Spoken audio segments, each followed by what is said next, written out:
Bonjour, aujourd'hui on va prendre l'exemple de l'étude d'une maladie en prenant le cancer. Donc actuellement il y a beaucoup de personnes qui déclarent des cancers, donc ça peut être à l'origine de pollution, mais ça peut être également d'origine émotionnelle et aussi transgénérationnelle.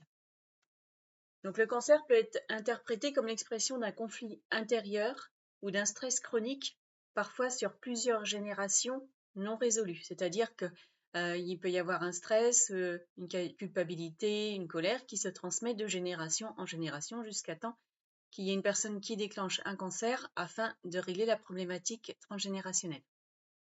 Cela peut également provenir de schémas répétitifs comme l'autosacrifice ou la répression de ses émotions.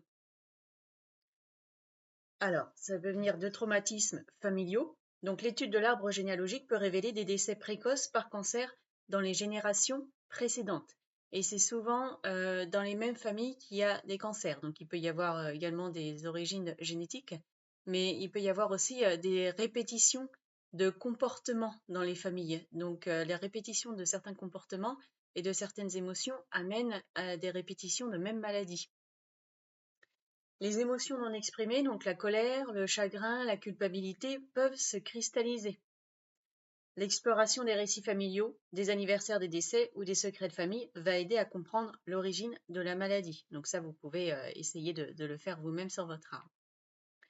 Donc on va prendre l'exemple d'un schéma répétitif sur 5 générations et comment peut se mettre en place la maladie, donc que ce soit le cancer ou une autre maladie. Donc première génération, donc on peut dire les arrière-grands-parents, il y a un trauma et un secret familial. Donc par exemple, à l'origine, ça peut être un décès prématuré, la maltraitance ou un deuil non exprimé. Ensuite, ça va évoluer à la deuxième génération, donc les arrière-grands-parents. Loyauté invisible, répétition transgénérationnelle. Donc on répète ce qui a été vécu émotionnellement dans le secret en tant que loyauté. Donc les descendants reproduisent inconsciemment les schémas avec leur tension psychique. Donc là, on est dans des schémas comportementaux. Ensuite, les grands-parents. Stress émotionnel chronique, répression des émotions. Les émotions refoulées peuvent influencer le corps, telles la culpabilité, la colère, le chagrin, la frustration.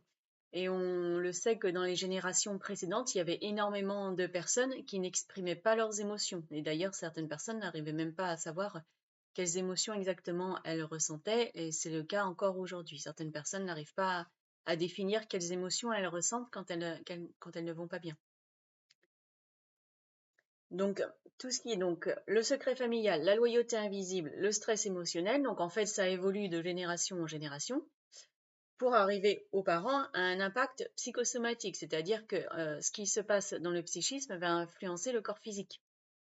Donc, un déséquilibre psychique peut influencer le corps. Donc, les personnes vont commencer à pas se sentir bien, à être malades, à avoir peut-être des migraines ou des douleurs à droite, à gauche qui se mettent en place. Pour finir sur la dernière génération, donc la génération des enfants, manifestation symbolique dans le corps, déclenchement de la maladie. Donc c'est là, en fait, ça fait 4 générations avant où il y a eu des tensions qui ont été transmises de génération en génération. Et là, il y a un moment donné, le corps, à travers la mémoire cellulaire et l'énergétique, va en quelque part exploser et dire voilà, il faut régler ce problème-là. Et à la base, c'était un secret ou un trauma qui n'a pas été dit ou exprimé comme il fallait. Et du coup, soit il faut le retrouver, savoir ce qui s'est passé, ou alors au niveau des ressentis, ou alors supposer et faire la paix avec ça. Voilà, donc je vous laisse étudier tout ça. Si vous avez des expériences ou des idées ou des questions par rapport à ce genre de situation, n'hésitez pas à laisser un message en commentaire, aussi à vous abonner et à laisser un pouce en l'air. Merci, au revoir.